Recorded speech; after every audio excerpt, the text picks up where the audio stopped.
ईरानी media में breaking news दी जा रही है। न्यूज एक कार्गो शिप पर 2 मिसाइल धमाकों की है। धमाके रेवोल्यूशनरी गार्ड ने किए हैं। तस्वीरों में जहाज के हालत खस्ता लग रही है। ईरान ने ये चोट सुपर पावर को दी है। इस हमले को ईरान ने मिसाइल साइट पर बमबारी का बदला बताया है। अमेरिका जब ईरान पर बमबारी करता है तो ईरान बदले में कुवैत को मिसाइलों से फोड़ डालता है। ट्रंप जब ईरान नेवी को दहलाते हैं तो रेवोल्यूशनरी लड़ाके हॉर्मुज में तेल जहाजों को आग लगाते हैं। लेकिन अब ईरान, अमेरिका, इजराइल के बारूदी टकराव का एपिसेंटर है लेबनान। यहाँ फट रहे बम और मिसाइल अमेरिका इजराइल के रिश्तों को बिगाड़ सकते हैं, क्योंकि जिस तरह इजराइल यहाँ हिजबुल्लाह को मार रहा है उसे देख ट्रंप का कलेजा कांप गया है। ट्रंप ने नेतन्याहू से फौरन लेबनान में हमले बंद करने की अपील की है, लेकिन नेतन्याहू ने कहा है कि वो तब तक हिजबुल्लाह को बारूदी डोज देते रहेंगे जब तक लड़ाका ग्रुप का सफाया नहीं हो जाता। इजराइल के धमाकों को देख डर गए ट्रंप। बेरूत पर बमबारी प्लेन से ट्रंप के उड़े होश।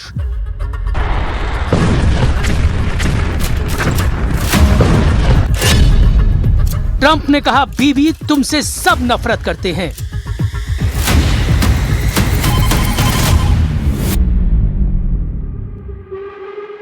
ट्रंप की धमकी बारूद से ज्यादा विस्फोटक साबित हो गई है। नेतन्याहू आउट ऑफ कंट्रोल हो गए हैं। इजराइल के प्रधानमंत्री ने सुपर पावर की चेतावनी को अनदेखा कर दिया है। नेतन्याहू ने ऐलान किया है कि बेरूत को बर्बाद होने से कोई नहीं बचा पाएगा। नेतन्याहू ने ये बात ट्रंप को भी बता दी है कि इजराइल का स्टैंड बदला नहीं है, उसका प्लान एक्टिव है। तो क्या होगा ट्रंप के शांति प्रस्ताव का? क्योंकि ईरान ने कहा है कि अगर अब लेबनान पर एक भी बम फटा तो तेल अवीव में मिसाइलों की आंधी आएगी। ईरान की सेना ने चेतावनी दी है, अगर इजराइल ने लेबनान में हमला किया तो उसकी ओर से जवाब दिया जाएगा। इजरायली आर्मी की ओर से लेबनान में बमबारी और कई इलाके खाली करने की धमकी देने के बाद ईरान ने भी इजरायली इलाकों को खाली करने का मैसेज भेज दिया है। ईरान के खातम अल अंबिया सेंट्रल हेडक्वार्टर से इब्राहिम ज़ुल्फ़ागारी ने नेतन्याहू के नाम पैगाम भेजा है।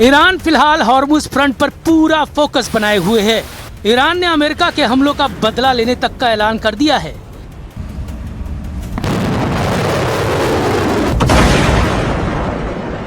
वही तेवर, वही तेजी, वही स्टाइल, धमाके दर धमाके, मिसाइलों के, रॉकेट के, फास्ट बोट का एक्शन, रेवोल्यूशनरी फाइटर्स का दबदबा। ईरान ने अमेरिकी गुरूर को फिर से तोड़ दिया। अब की बार ये बताकर मारा है कि ईरान की हद में जो आया उसका सफाया तय है।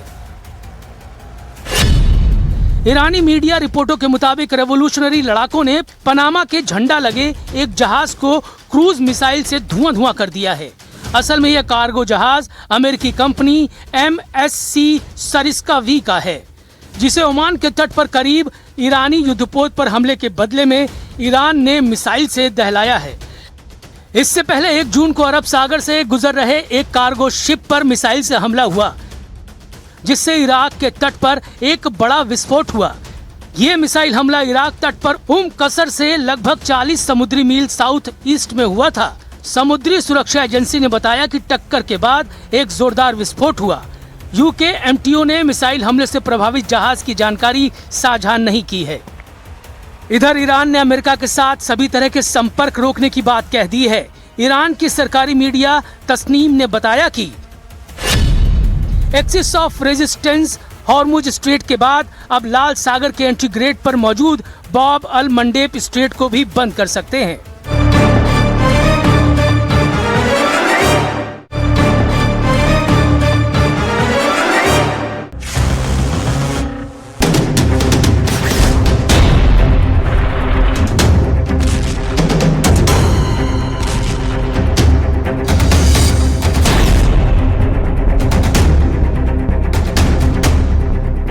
2 दिनों के युद्ध में दूसरे इजरायली सैनिक की मौत से युद्ध भड़क गया है। हिजबुल्लाह लड़ाके अब रात में फर्स्ट पर्सन व्यू ड्रोन की बौछार से इजराइल को दहला रहे हैं। इसलिए आईडीएफ ने हिजबुल्लाह आतंकियों को नबाती से खदेड़ना शुरू कर दिया है। इजराइल ने धमकी दी है कि नबाती में रहने वाले लेबनानी नागरिक इलाके को जल्द खाली कर दे। नागरिकों को जहरानी नदी के उत्तर भाग जाने की चेतावनी दी गई है। इजराइल ने दक्षिणी लेबनान में एक बड़ा बफर जोन बना लिया है। ये बफर जोन लेबनान के कुल क्षेत्रफल का लगभग 10% हिस्सा है, जिसकी सीमा इजराइल से लिटानी नदी और भूमध्य सागरीय तट से लेकर सीरियाई सीमा माउंट हार्मोन तक है।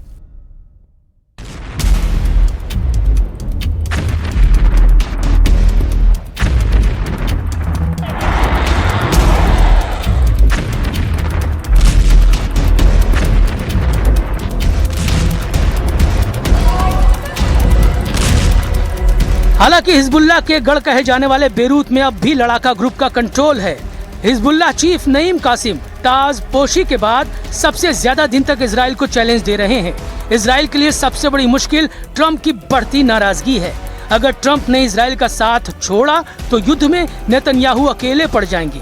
बिना अमेरिका के इजराइल कितने दिन युद्ध में टिक पाएगा समझना मुश्किल नहीं, क्योंकि अब तो इजराइल के अंदर ही नेतन्याहू का भारी विरोध शुरू हो गया है।